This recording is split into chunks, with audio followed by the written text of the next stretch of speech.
My name is Tori Ives, and I'm 34 years old. 4 years after my family told our whole church I'd disappeared, my brother found my front door. It was a Tuesday in September. I was cutting apple slices for my daughter when the knock came. I opened the door and there stood Danny, my little brother, gripping his phone like a shield. He said my name. Then he looked past my shoulder, and every drop of color left his face. He backed down on my porch steps without another word, phone already at his ear. "Mom, you need to see this. She never told us." He couldn't finish the sentence. What my mother did with that phone call, and what I finally did on a Sunday morning, in front of every person who believed her, is why I'm telling this story. Welcome back to Calm Drama Stories, where quiet people finally tell the truth about the families that underestimated them. If stories about boundaries, betrayal, and starting over speak to you, drop a comment below and be sure to subscribe. There's a house in Asheville, North Carolina, with a front door the color of a robin's egg. I painted it myself the week we moved in. 3 coats, cheap brush, good light. The last coat of paint went on the day I stopped apologizing. Inside that house lives a 3.5-year-old named Marin, who believes pancakes are a food group. I work 12-hour shifts in the intensive care unit downtown, sometimes 16. I can recite the medication schedules of 8 patients without looking at a chart. Most days, I forget to eat lunch. I've watched people die politely. My family taught me how. That's a joke I only make on the drive home, alone, where nobody has to decide whether to laugh. Our life is small and deliberate. Daycare, work, pancakes, the library on Saturdays. First it was rent, then a mortgage. I still can't believe a bank gave me. I painted every wall in that house, but the door was the only color I agonized over. Blue, like the sky at the end of a night shift, when the world is quiet and finally belongs to you. In 4 years, nobody from Dayton, Ohio, had crossed under that doorframe. That was not an accident. It was also not the story my family told about it. They said I disappeared. Here's the thing about the word disappeared. It's passive. Fog disappears. Car keys disappear. It's a word that erases whoever did the erasing. What actually happened is that I stopped sending money home, and my family stopped being able to see me. The money is where this story starts. It isn't where it ends. It started, if I'm being exact, and I'm a nurse. I'm always exact. With an envelope at my own graduation dinner 10 years ago, at my mother's kitchen table. The spring I turned 24, I became the first Ives to finish college, a nursing degree, paid for with loans and double shifts at a diner. My mother, Carol, threw a dinner at the house in Dayton. Pot roast, a folding table pushed against the kitchen table, a sheet cake with my name spelled right. She propped my diploma against the gravy boat like a guest of honor. My father, Ray, said the blessing. Danny, 19 then, ate most of the cake. For about 2 hours, I was the pride of that kitchen, and I would have done anything to stay that way. I want you to remember that feeling, because my mother certainly did. After the plates were cleared, she slid an envelope across the table. Cream-colored. My name on the front in her tidy church bulletin handwriting. I thought it was a card. It was empty. "For the house," she said, patting my hand. "You're the one who made it out." She said it warmly, the way you'd hand someone a family recipe. Around the table, nobody blinked. Dad studied his coffee. Danny looked at the cake. I remember laughing a little because I thought I understood. One envelope. One favor. The least I could do. New nurses make decent money, and their furnace was old, and I was the one who made it out. I filled it from my first real paycheck and mailed it back. The second month, a fresh envelope arrived at the apartment I shared with 2 other new nurses, my name in that same neat hand. The third month, another. Nobody ever asked out loud again. The asking had been done once, at a celebration, in front of witnesses, dressed as pride. That envelope was never meant to be filled once. It was a subscription. I just didn't read the terms. because the terms were written in a language I'd been raised to call love. By year 2, I'd switched us to Zelle because stamps felt absurd. The first of every month, money left my account before sunrise. $1,400, most months, 2,000 in the bad ones, and there was always a bad one coming. A new furnace, Dad's truck transmission, a new roof after the hailstorm. I paid for that roof and felt proud of it. A daughter keeping rain off her father's head from 3 states away. Danny's used Honda when his job started requiring a car. Christmas envelopes on top, Easter envelopes, birthday envelopes. On my side of the ledger, it looked like this: night differential, holiday pay, every Christmas shift for 6 straight years because Christmas paid double. I was the nurse who never said no to overtime. My coworkers thought I was saving for something. I just couldn't have told you what. I kept a running total in a notebook, updated to the dollar. Not because I wanted it back, because numbers were the only thing in that house that never lied. Words got slippery in my family. Words like borrow and help, and just this once. Numbers held still. By the 6th year, the total had 6 figures in it. I'll tell you the exact number later. I have said it out loud exactly once in my life. And when I tell you where, you'll understand why. Once was enough. One more thing about that roof, since I paid for it. In a photo Danny texted one Thanksgiving, I could see the corner of the house, and the blue tarp was still on it. A year after the hailstorm. I told myself contractors were slow in Ohio. I told myself a lot of things back then. Telling myself things was cheaper than asking my mother questions, and in those days I still thought I couldn't afford the answers. The east entrance of the hospital had a rotted awning, and the man who came to rebuild it was named Caleb Brand. He was a builder, 28 then, sawdust in his hair, and he stopped me on my way out of a night shift to ask a question. What railing height worked best for patients who'd just relearned to walk? I gave him the rehab unit's numbers from memory, half asleep, and he wrote them down like they were poetry. He rebuilt that awning better than the blueprints asked for. Then he asked me to breakfast, since dinner was, in his words, the middle of my night. For 3 years he packed my lunches and labeled them by shift. When he proposed, there was no diamond. He tied a brass key on a ribbon. The key to a sagging little fixer-upper he'd made an offer on, with a porch he swore he'd have coffee on until he was 90. A door key instead of a ring. I said yes to the key. I took him to Dayton exactly once. My mother asked what he made an hour before she asked his middle name. She asked whether builders got benefits. She asked who carried the insurance. He answered everything with that easy patience of his, and on the drive home he just said, "Your mom sure loves numbers." He had no idea how right he was, and I didn't tell him, because I hadn't let myself count it yet. That night, while he slept, my phone lit up. A text from my mother. Just for me. He seems steady, honey. Also, a small loan this month? Don't tell your father. I stared at it a long time. My engagement, it turned out, had a price of admission. I paid it. I want to be honest with you about that. For 6 years, I always paid it. That fall, the flu came early and emptied half my unit, and the half still standing worked like sled dogs. I came off a 16-hour shift, slept through an alarm for the first time in my adult life, and woke up on the 4th of the month. The money went out 3 days late. 3 days. I remember thinking, as I hit send, that nobody would even notice. The phone rang at 7 the next morning. My mother didn't yell. Yelling, I could have fought. Her voice was flat and clean, like a bill. She said the mortgage had been due. She said she'd had to move money around in front of my father, which was humiliating. And then she said the sentence I have carried in my chest for 5 years, the one this whole story runs on. You don't get to be tired. You're the one who made it. I stood in my kitchen in scrubs I'd been wearing so long they'd gone soft, and I looked at my own hands, and I apologized. Twice. She accepted once.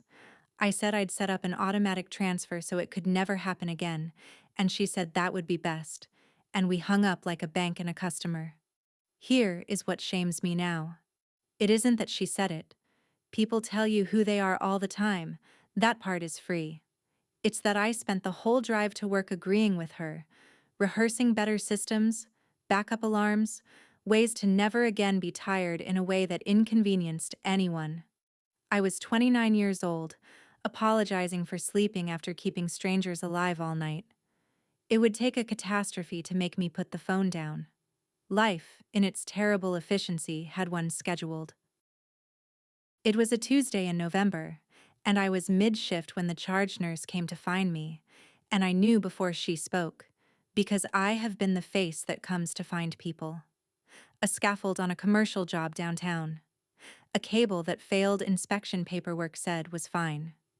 Caleb Brand, 31 years old, was gone before the ambulance cleared the second light. I have taken care of dying strangers with more ceremony than the universe spent on the man who labeled my lunches. His crew carried him at the funeral, 8 builders in borrowed ties, crying like weather. My family did not come. 7 hours was called a long drive. They sent carnations with a card signed the Ives family in my Aunt Sharon's handwriting, which meant my mother had delegated the flowers. 4 days after the funeral, my mother texted me. "So sorry about everything, honey. Will this month's transfer be late with all this going on?" I read it standing in Caleb's closet, holding a flannel shirt that still smelled like cut lumber. I sent the money on time. I tell you that without pride. Grief makes you obedient before it makes you anything else. 2 weeks later, I fainted on the unit, and a friend named Dina marched me to the drugstore, and in a fluorescent bathroom, 2 pink lines came up like a sunrise I had no idea what to do with. Night shift had wrecked my cycles for years. I'd assumed stress was doing the rest. The ultrasound tech's math said 16 weeks. I did my own math in that dark room, cold gel on my stomach, alone. I was 5 months from being someone's mother, and 1 phone call from being no one's daughter. I just didn't know the second part yet. I found out on a Sunday. I planned that call the way I plan a medication pass. Order, dosage, no surprises. In the shower, I rehearsed it. Mom, Caleb died. Mom, I'm pregnant. Mom, the doctor says my blood pressure is dangerous, and I have to stop sending money and keep every dollar and every heartbeat calm. Simple. True. In what order do you hand your mother a death, a grandchild, and a boundary? I chose wrong. I led with the boundary. She answered on the second ring, and I said, "Mom, I have to stop sending money." And that is as far as I ever got. The line detonated. Ungrateful. After everything. So, this is who you are now. The mortgage. My father's heart. Who did I think had paid for my ambition? Then the dial tone, flat as a heart monitor with nothing left to say. I called back twice. Voicemail. Voicemail. I sat on the bathroom floor and felt the words I never got to deliver. Caleb's name, the baby, settle back into my chest like swallowed glass. That week, my blood pressure earned me a specialist. The specialist used the words preterm risk and said stress like it was a controlled substance. Cut it down, or spend the pregnancy in a bed. So I tried the last door. I called my father. I could hear his garage radio, and I said, "Dad, please, something's happened." And Ray Ives, who once drove 4 hours for my choir concert, said quietly, "Don't upset your mother." Not what happened. Not are you okay? Every road into that family ran through Carol, and Carol had closed the road. I set the phone down on the counter, face down, and I did not pick it back up. They could have asked one question. Just one. They never did. 7 hours away, my mother started telling a story. It just wasn't mine. If you've ever been the family ATM, the one they call on the first of the month and forget on your birthday, tell me in the comments where you're watching from. I read everyone. It reminds me none of us were ever as alone as they made us feel. I need you to understand how the word disappeared got manufactured, because nobody in my family ever told a lie you could quote. It started with my Aunt Sharon, my mother's sister and personal broadcasting network. 2 months after that phone call, she posted on Facebook, praying for my sister through a heartbreaking season. Some children forget the people who raised them. No names. Names weren't necessary. Then came coffee hour at First Grace, the little church in Dayton where my mother has run the women's committee since before I could walk. Somebody asked where I'd gotten to, since I'd missed the harvest dinner. My mother, I'm told, looked down at her shoes. She let the silence sit there until it soured, and then she said, "We don't really know anymore," and touched her eyes with a tissue. We don't really know anymore. Every word of that sentence is technically true. She didn't know, because she'd hung up before knowing was possible. That's the genius of it. By the next coffee hour, a woman from the choir was using the word disappeared, and my mother didn't correct her. And a thing that is not corrected in a small church becomes scripture by Advent. My mother never lied. She just declined, again and again, to tell the truth, and wept at the right moments, and let 200 decent people write the story for her. In the only court she cared about, the one that met on Sundays, grief like hers was evidence, and the missing daughter was tried without ever being called. I knew none of this at the time. I was 7 hours south, learning what swollen ankles meant, counting down to delivery. Danny told me all of it years later, ashamed, at my own kitchen table. But you should carry it with you through the next part, like I now carry it everywhere. While I was learning to be a mother, my mother was teaching a congregation I had vanished. So let me close the question I opened at the start. Why I really stopped sending money. Because the answer was never spite, and it fits in one sentence. I had one salary, one dangerous blood pressure reading, one baby coming, and no one left to split the world with. That's it. That's the scandal. The last months of that pregnancy, I built a life with the sound off. I assembled a crib alone with a video playing on a paint bucket.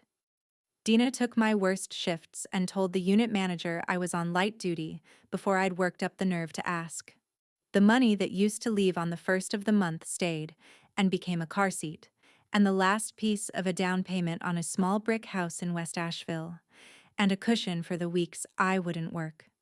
It felt obscene at first, watching my own money stay. Like hoarding. That's what 6 years of envelopes does to your arithmetic. I moved in at 8 months pregnant, Dina carrying everything heavier than a lamp, and I painted the front door blue before I'd unpacked the kitchen. And in my 8th month, I wrote one letter, by hand, on real paper, to my grandmother June, my father's mother, 78 then, the only person in that family who'd rather hear a hard truth than a smooth story.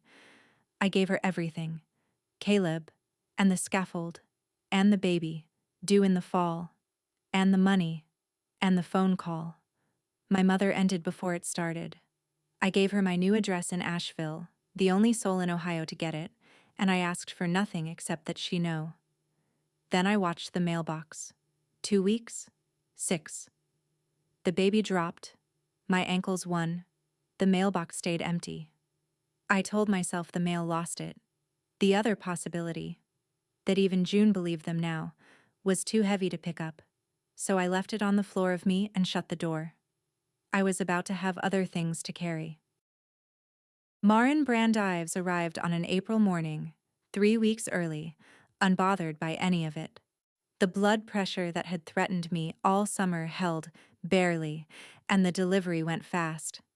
My daughter has never once waited politely for anything, and I hope she never learns.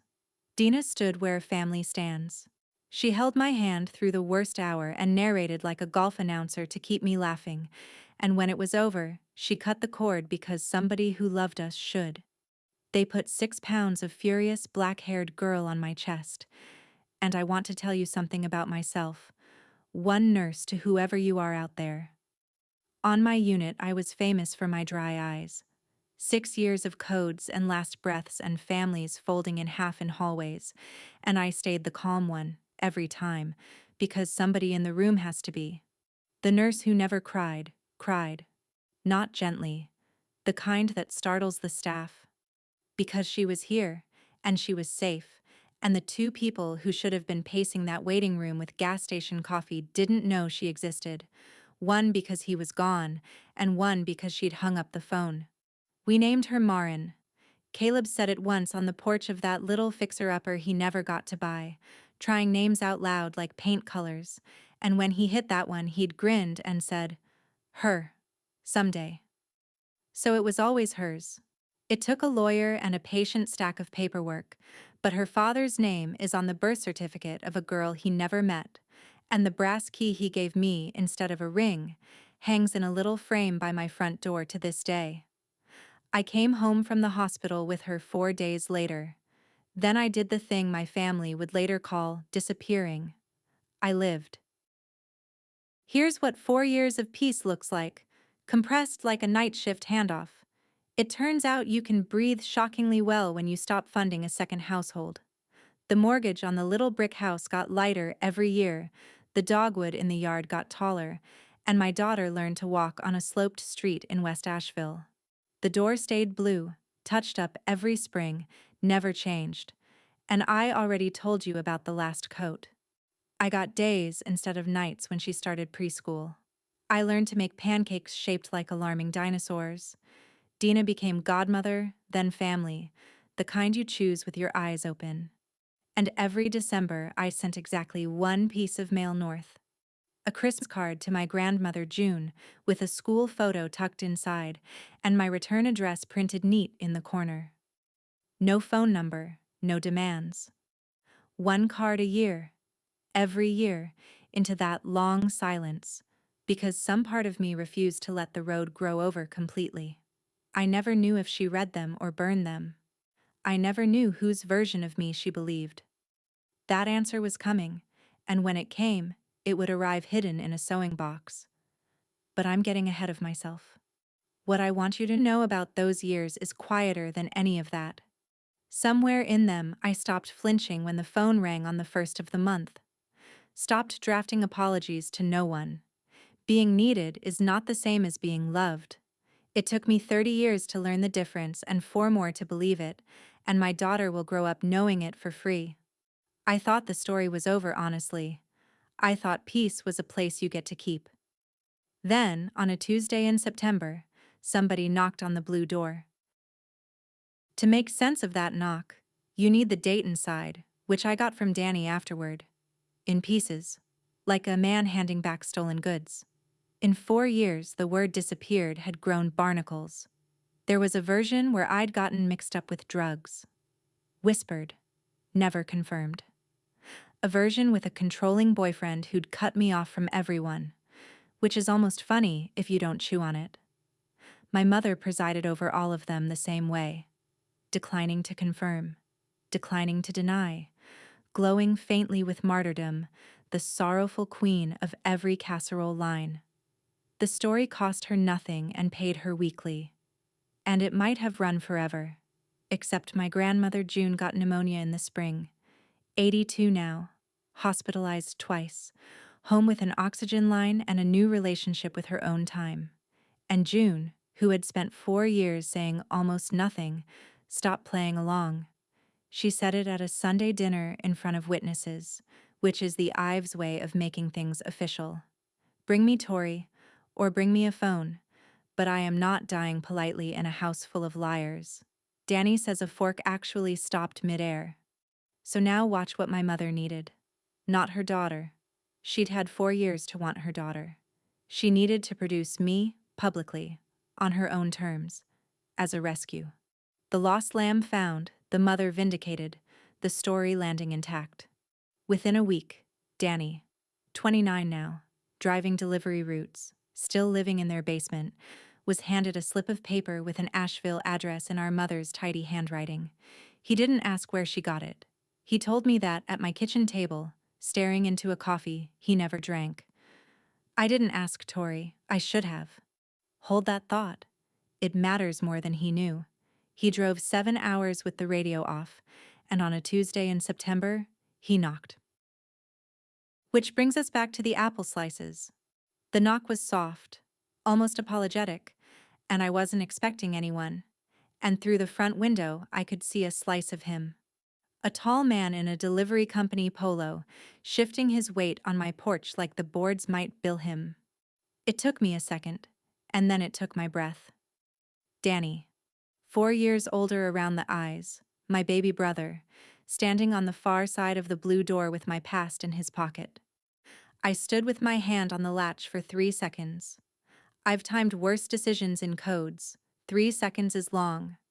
In the first second, I saw the option where I went still and let him knock at an empty-sounding house, and kept my peace, and shook for an hour behind the couch like a fugitive in my own kitchen. In the second, I saw the option where I cracked the door 6 inches, gave him nothing, sent him home with a shrug for our mother, and spent every following Tuesday waiting for the next knock. And in the third second, I understood something with the cold clarity that usually only visits me at work. I had done nothing wrong. I had built this house, this life, this child, out of honest overtime and grief. And I was done conducting my life through gaps in doorways. Hiding was the last piece of my mother's story I was still performing, so I opened the door. All the way, wide, the way you open it for weather you've decided to stop pretending isn't coming. "Hi, Danny," I said, and watched 4 years hit my brother in the face. He opened his mouth, and that was the exact moment I heard it behind me. Bare feet on hardwood, coming fast, the drum roll of my entire hidden life arriving at the door. "Mommy? Who is it?" Here is what my brother saw, in the order he saw it. A girl, 3.5, skidding into the hallway in dinosaur socks. Black hair, deep-set eyes, the Ives chin. My grandmother June's face, the face from every hallway photo in Dayton, reprinted at 3 feet tall and asking who's at the door. Danny made a sound like he'd been elbowed. And then his eyes went past her, down the hall, to the wall I never thought about anymore, because I lived with it. Caleb's photograph, with the funeral ribbon still folded over one corner of the frame, the ultrasound in its little silver frame beside it, and Dina's snapshot of me, 8 months pregnant, standing alone in front of a half-painted blue door with a roller in my hand. I watched my brother do the math nobody had ever let him see. The great riddle of the family, 4 years of it, solved in 4 seconds on a porch. He went white. He backed down my steps like the porch was tilting and his phone was already at his ear, and I heard it. The sentence you heard at the beginning. The one that started everything ending. "Mom, you need to see this." She never told us. And then nothing. Because there was no end to that sentence that wasn't an accusation of somebody, and he was only just realizing of whom. He lowered the phone. My little brother sat down on my porch steps and cried into his hands. I brought him inside. "What else do you do?" He sat at my kitchen table for 2 hours, and he asked the question no Ives had ever asked. "How did he die, Tori?" And he listened to every word of the answer. At the door, leaving, he set a cream-colored envelope on the porch railing, careful, like it was heavier than it looked. My name on the front in our mother's handwriting. Inside, a printed church invitation. Homecoming Sunday, October 12th, First Grace Church. All are welcome home. "She wants you there," Danny said. "She's going to fix this, Tori." "Fix it how?" He looked at his shoes. He didn't know. I did. Danny's taillights were barely off my street before the family found my number, and that night a cousin added me back to the group chat. The one named Ives family with a little house icon, as if nothing had happened, as if I'd been out sick. By 2 in the morning there were 41 messages. I read them with the phone lighting up the ceiling, and I watched, in real time, my mother's story shed its skin. The early messages were almost human. "She's alive. Oh my gosh. Is that really her house?" Then, around midnight, the new narrative arrived, fully dressed. You could tell it came from my mother without her typing a word. The way you can tell a sermon's author from the pews. She hid a child from us. 4 years. Her own mother. Aunt Sharon, in her signature all-caps grief, "We deserve answers." A cousin posted a string of little hearts under a photo Danny had apparently described, a photo he'd never taken, of a niece none of them had met. Overnight, in one chat thread, I went from the daughter who disappeared to the daughter who deceived. Same church, same jury, new charge. The story could survive anything except being my story. And here's the detail I keep in the same pocket where I keep everything else from that year.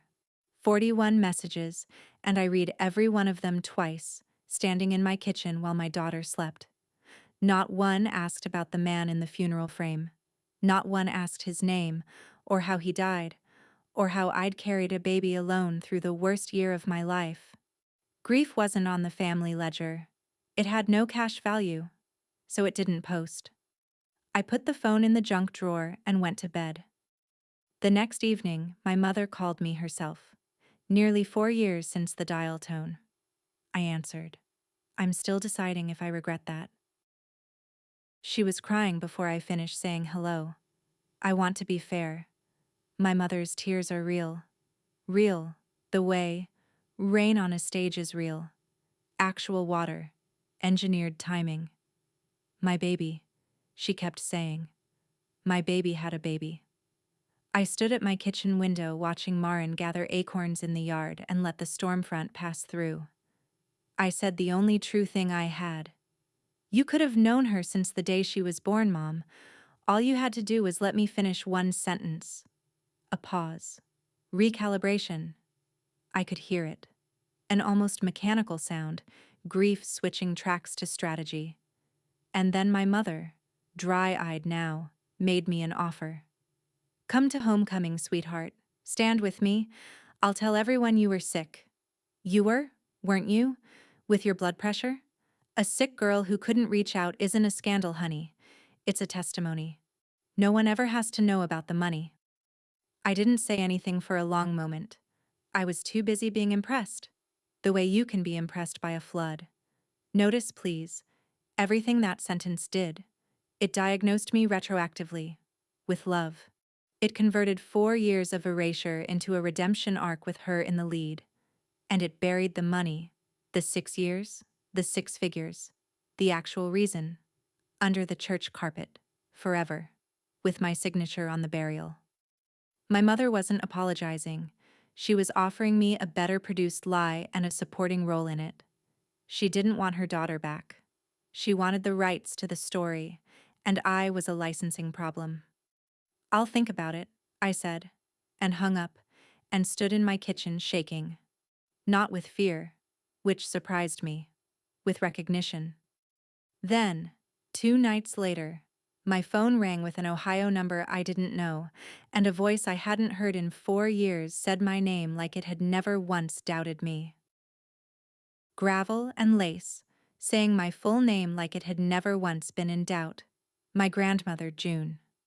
Danny had given her the number, the first useful thing that address slip ever did. I sat down on my kitchen floor like the ground had been recalled, and for a second I couldn't say anything at all. She filled the silence like she'd been saving up. She'd gotten my letter. 4 years ago. Every page. She'd read my cards every December, school photo by school photo, and kept them where keeping them was safe. And I'll tell you where that was when I tell you what it meant. "Why didn't you write back?" I asked, and hated how small my voice came out. 34 going on 8. "Look at my hands, child," she said, dry as toast. "They shake like a paint mixer. And a letter leaving this family gets read at more checkpoints than a prisoner of war's." Then her voice went to a place I'd never heard it go, quiet and level, like testimony. "I want you to hear this from me while I can still say it plain. I never believed the word disappeared, not for one day. People don't disappear, Tori. They get erased. And I have sat at that woman's table the better part of 40 years, watching who holds the eraser." I pressed my hand over my mouth so she couldn't hear what it was doing. 4 years I'd told myself I didn't need a single soul in Ohio to believe me. You can live on that. It's just that you find out what it weighed the moment somebody sets it down. Now, she said, brisk again, I'm told there is a girl at your house with my face on her. Bring her to me while these eyes still work. Not for a show, for a Saturday. So that settled that, almost. You already know it didn't stay a Saturday. Before I tell you what happened inside that church, let me ask you something. If the people who erased you invited you back, to a room where everyone believed their version, would you walk in? Type yes or no in the comments. I promise, by the end of this story, you'll know exactly what I chose and what it cost me. Let me be clear about what I decided, because it wasn't courage. I decided not to go to homecoming. I had no interest in my mother's stage, her lost lamb pageant, her congregation of 200 jurors. What I wanted fit on an index card. My grandmother's porch, my daughter on it, and the two of them in the same October light before her eyes or her lungs gave out. So I built the visit the way I build a night shift. Tight, timed, no exposure. Drive up Friday after my shift, 7 hours, which with a 3-year-old and her bladder is 9. A motel off the interstate on the far side of Dayton. 2 beds, free waffles, paid in advance. Saturday at June's house, all day, phones down. Sunday morning, wheels south before First Grace sang its first hymn, before the coffee was even percolating in that fellowship hall. I would be a roomer by the time the doors opened. In and out, 36 hours, and my mother's homecoming could premiere without its main character. Let her improvise. She was good at that. Dina came over the night before we left and watched me pack like she was proctoring an exam. And when your mother finds out you're in town, she said. Dayton's a small pond, Tor. Casserole travels faster than light there. Then I'll be on the interstate before it cools, I said, and we laughed, and I half believed it. I strapped Marin's car seat in and tucked the cream envelope into my bag. Not to use it, just to know where it was. You keep the dangerous medications locked, but you keep them. It was a good plan. Honestly, it was. It survived one afternoon. My grandmother's house sits 3 blocks off the state route, and it had shrunk the way childhood houses do, and she was on the porch before I'd cut the engine. 82 years old, oxygen line looped over her ears like reading glasses she refused to take seriously. Standing when standing cost her something. I unbuckled Marin, and my daughter, who is shy with mailmen, walked straight up those steps like they were hers. June put both shaking hands on that little face and just looked. There you are, she said. To Marin. To me. To some version of all of us, I think, going back further than I can see. Inside, we did a Saturday. Soup beans, cornbread, a soap opera June narrated like a horse race. And in the afternoon she sent Marin to fetch her sewing box, the battered tin one I'd known my whole life, and told her to dig under the thread. Every Christmas card I'd ever sent her, rubber-banded, their edges gone soft the way paper gets when it's been read instead of kept. My girl's whole life, held together with a rubber band hidden under buttons. Hidden. That was the word doing all the work in that box. Why under the thread, Grandma? I asked, though I already felt the answer coming, the way you feel a rhythm turn bad on a monitor. June looked at me steady. Because your mother found them last Christmas, at my kitchen table looking for a scissors. She read every one. She put them back where they were, and she never said a word of it, to me or anybody. Last Christmas, 10 months ago, my mother had my address for 10 months, while her church prayed for her lost girl. She didn't need to find me. She needed me lost. I was worth more missing. Here's how a small pond works. At 4 o'clock that afternoon, a Buick pulled up in front of June's house, and my Aunt Sharon climbed out holding a casserole dish she was allegedly returning. A dish, June muttered, that she'd been sitting on since Easter. Sharon had heard June had company. She'd come to see what kind. What kind was 3.5 on the porch steps, teaching a doll to count acorns. I watched my aunt's face do something I recognized from the group chat. Arithmetic, then appetite. She stayed under 10 minutes. She hugged me on the way out, an inventory disguised as affection, and said, wet-eyed, "You look wonderful. She's just precious. Your mama must be over the moon." And then the Buick was gone, moving with purpose. By supper time, Danny texted me that the parish knew. All of it. The girl, the visit, June's porch. And that evening, at the homecoming eve potluck in the fellowship hall, in front of the folding tables and the banner committee, my mother rose with her hand on her heart and made it official. Danny was there. He sent it to me nearly word for word, and I could hear her cadence in every line of it. God has brought my lost lamb home to Ohio. My daughter is here, with my grandbaby, and this Sunday she will stand before this congregation, and this family will be made whole in the sight of the Lord. Applause, he said. Actual applause. 2 women cried. I sat on a motel bed reading that, while my daughter slept 8 feet away, and the thing I felt wasn't rage yet. It was vertigo. In one afternoon, I'd been written into a show I had explicitly declined. My mother had sold tickets to a performance whose lead had never taken the role, and the curtain went up in 15 hours. Then someone knocked on the motel room door. It was Danny, still in his potluck clothes, holding a spiral notebook like it was leaking. Mom's household ledger, decades of it, the neat columns I'd grown up watching her total at the kitchen table. He'd found it last spring, digging through Mom's file box for June's Medicare paperwork, and he'd been carrying what was in it ever since. He put it on the motel desk and opened it to the years I knew by heart because I had funded them. "You should see where it went," he said. So I saw. The roof, my roof, the hailstorm roof, was one line. Patch, materials, $340, Labor Ray and Danny. My father and brother had fixed that roof themselves, for the cost of shingles, while $1,400 a month kept arriving. Where the rest went was all there, in her own handwriting. First Grace Building Fund, in the name of Carol Ives. Benevolence Committee, Carol Ives. The Women's Retreat Sponsorship. The Fellowship Hall Ovens. The Youth Van Repair. Carol Ives, Carol Ives, Carol Ives. And loans. To Sharon's son for a transmission. To a cousin for a security deposit. Never repaid, never forgiven either. Every debt logged and kept alive, a portfolio of people who owed her. My money hadn't been keeping my family afloat. It had been buying my mother a throne in a very small kingdom. I sat back, and the anger I'd been waiting years to feel finally stood up. And then Danny turned to the oldest pages and pointed at a line dated 1989, and it sat back down. Wedding ring, pond, mama's back rent, and a number small enough to break your heart.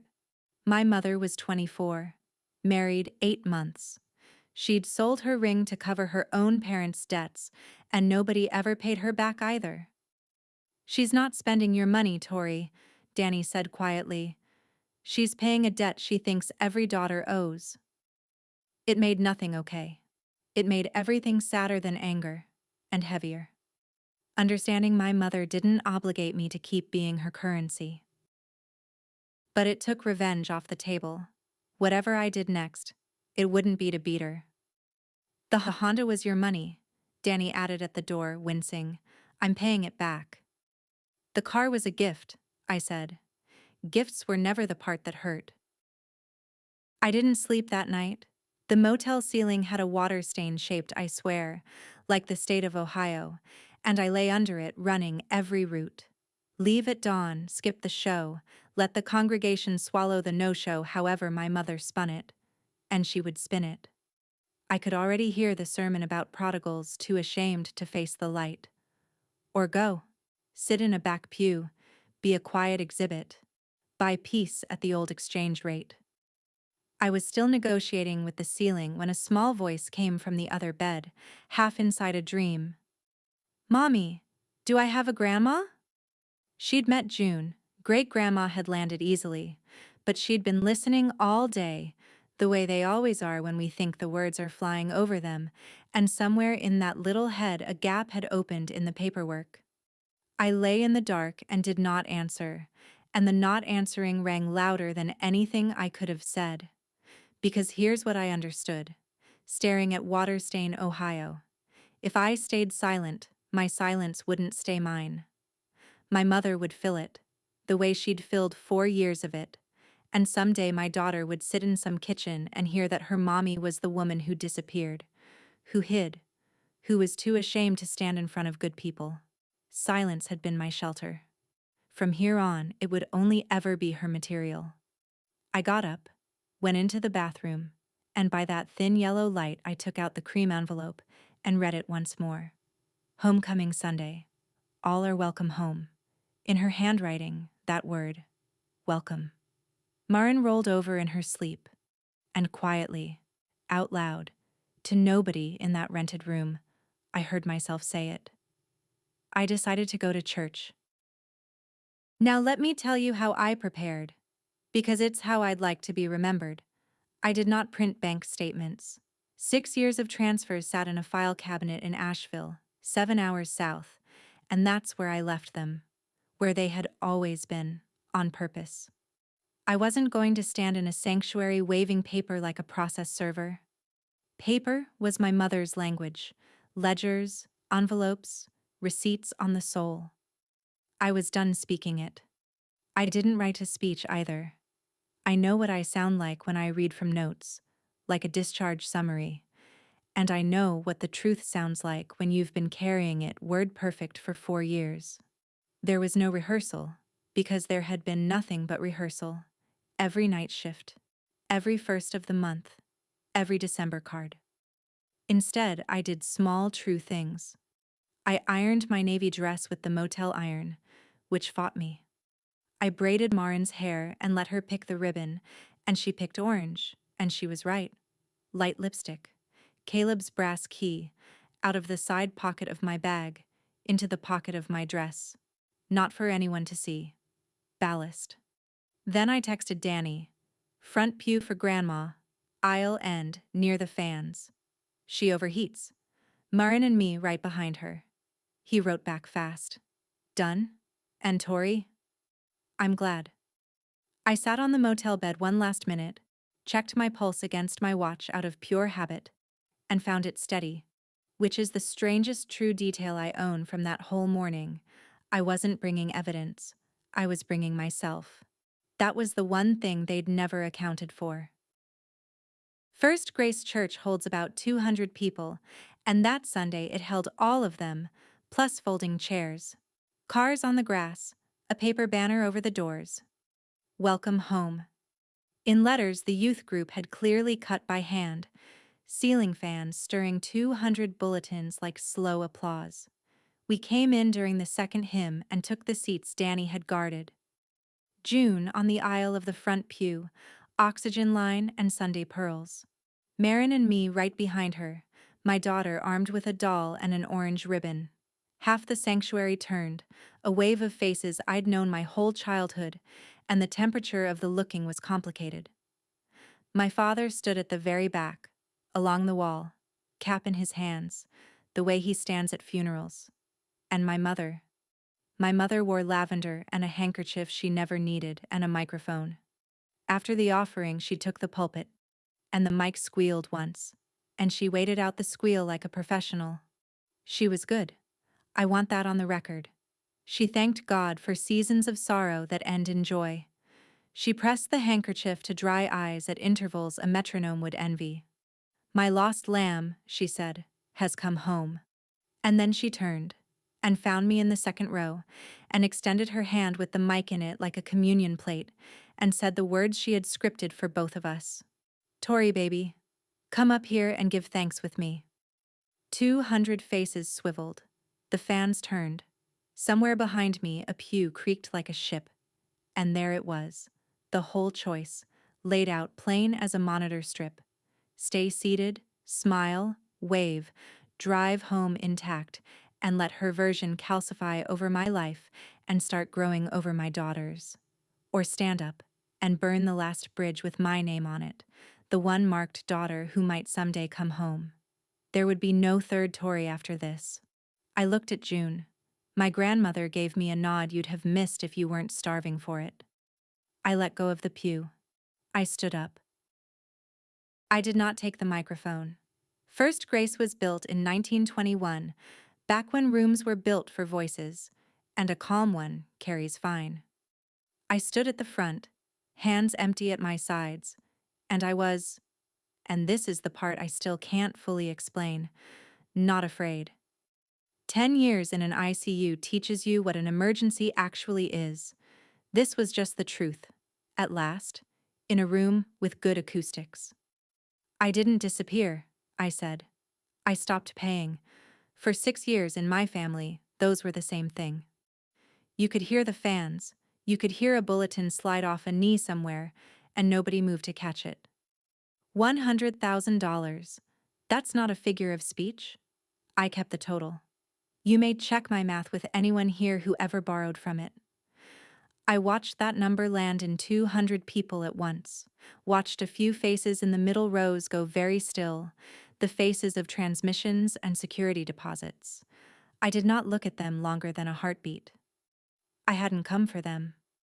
The year I quote-unquote disappeared, I buried the man I loved and delivered our daughter alone. Nobody asked. One question would have found me. And then I turned to my mother, because the last of it belonged to her, and I gave her back the sentence she'd given me, 5 years late, with the interest of a whole life on it. I was allowed to be tired, Mom. Just never here. The handkerchief came down, and my mother, who had held a note of gracious sorrow through 4 years, who never cracked at coffee hour, who could weep on cue and stop on cue, lost the room's tempo for the first time in her performing life. "How dare you?" she said, and the word dare split in the middle, and the microphone in her hand rang with it. Harsh, electric, too loud. She was shaking. I wasn't. That's not a boast. I'd been rehearsing calm since nursing school, and she'd been rehearsing an audience, and only one of those skills works when the script runs out. I never raised my voice. In a room built for echoes. Quiet turns out to be the loudest thing you can bring. Here's what the truth cost, itemized, since my family raised me to keep totals. The sanctuary split like water around a stone. I watched it happen in real time. Some faces going soft toward me, some going to stone. And the stone ones included people I had loved. Mrs. Hartwell, who taught me to read music in the third-grade choir, studied her hands like they were new. A deacon who used to slip us butterscotch shook his head, slow, the way you do at a shame. And I understood that in his story I was the shame, and that he would die believing it, and that no document I owned could reach him. That's the tax nobody tells you about. The truth doesn't convince everyone, it just stops the lie from being unanimous. And I felt the other thing go too, the thing I'd actually paid with. Somewhere in that room, the daughter who might someday come home, the one who might someday be forgiven into the fold, invited back to holidays, restored by some future miracle of her mother's heart, that Tori died standing up. I'd killed her myself. I would grieve her later, and I knew it. And I stood there anyway, because she had been costing me everything, and paying in a currency nobody could spend. Then I did the only thing I'd truly come to do. I stepped back to our pew and took my daughter's hand, and led her the few steps forward to the front pew, in full view of 200 people who had prayed for a missing woman who was never missing. "Marin," I said, "this is your great-grandmother June. She's the reason I still believe in family." My grandmother put her shaking hands on that small face, her own face, made new. And the whole church watched a great-grandmother meet the child they'd been told was hidden from them, and even the stone faces had trouble staying stone. Some things outrank a narrative, not many. That. Then I picked up my daughter, nodded to Danny to bring June, and walked down the center aisle of First Grace Church for the last time in my life. Past the middle rows, past Sharon, who was looking at the number I'd said like it was floating in the air in front of her, because for her it was. She knew which lines of it had her family's name on them, past pew after pew of people choosing, forever, which story to keep. My mother stepped away from the pulpit as I came level with her.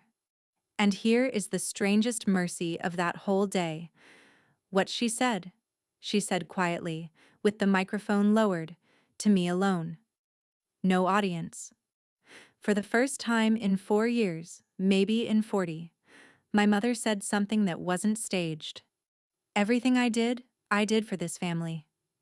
And she believed it. That's the part that will never stop being sad.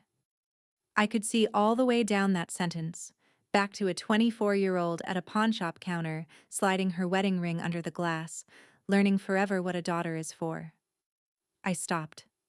I looked at my mother, one arm full of the granddaughter she'd traded for a story, and I said it just as quietly, just for her, the sentence I'd been 30 years earning. Being needed is not the same as being loved, Mom. I hope one day somebody loves you for free. Her face did something I'd never seen it do. I didn't stay to name it.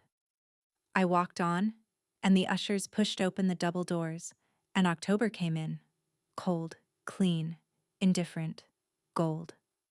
Marin squinted up at me from my hip. "Is church over?" she asked.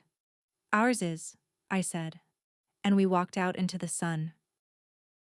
We were nearly to the car when I heard gravel moving fast, and it was Danny, tie loose, out of breath.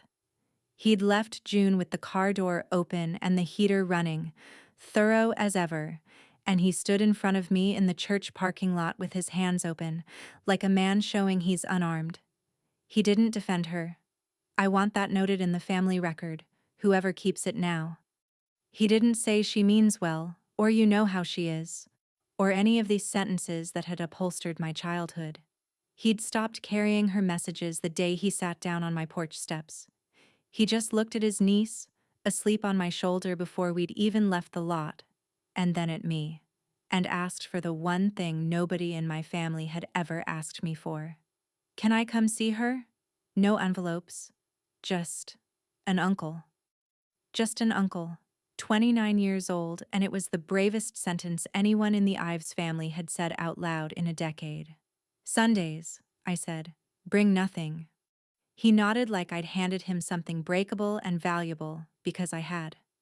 We pulled onto the interstate before the potluck casseroles were even uncovered. Nobody chased us. Nobody needed to. That part of the story was over. 6 weeks later, on a warm Saturday in November, my grandmother June sat on my porch in Asheville. Danny drove her down 7 hours, and she reported with great satisfaction that his taste in radio was a crime. She had the sewing box on her lap. She was teaching Marin to thread a needle, both of them squinting, 4 hands shaking for 2 different reasons, and when the thread finally went through, they cheered like a stadium. My mother's letter had come the Tuesday before. 3 pages, her handwriting, her version. A season of trials, a daughter deceived by grief, scripture about honoring parents, and the word sorry appearing 0 times in any load-bearing sentence. I read it once at the kitchen counter, put it in a drawer, and went back to making dinner. It hurt less than I'd budgeted for. That's the honest miracle. Not that it didn't hurt, but that the wound had finally stopped being load-bearing. From Dayton, the news came through Danny, who calls every Sunday on video so Marin can show him alarming dinosaur pancakes. Our mother stepped back from the treasurer's job, citing her health. A few relatives who'd borrowed from my money have started quietly pressing small bills on June, who takes them without comment and buys yarn. Sharon still calls the cousins on the first of the month. The machine survives. It just runs without me in it. My father sent a card. Inside, in pencil. One line. "I'm sorry I looked away. I've kept it. I haven't answered it yet. Some doors take more than one coat, and I'm allowed to take my time now. That's rather the point of all this." And yesterday, Marin and I put a fresh touch-up coat on the blue door, her with her own small brush, paint on her nose, on the dogwood, on the cat. The color's called Curacao Sky. She calls it ours. If you have to pay to stay in someone's story, walk out and write your own. The people who love you will read every page for free. That's my story. 4 years of silence, one knock on a blue door, and 90 seconds in a church that finally heard the truth. If this reminded you of an envelope you keep filling for people who never ask how you are, take that as your sign. And if someone you love needs to hear this, share it with them. Drop a comment, hit subscribe, and I'll see you in the next one.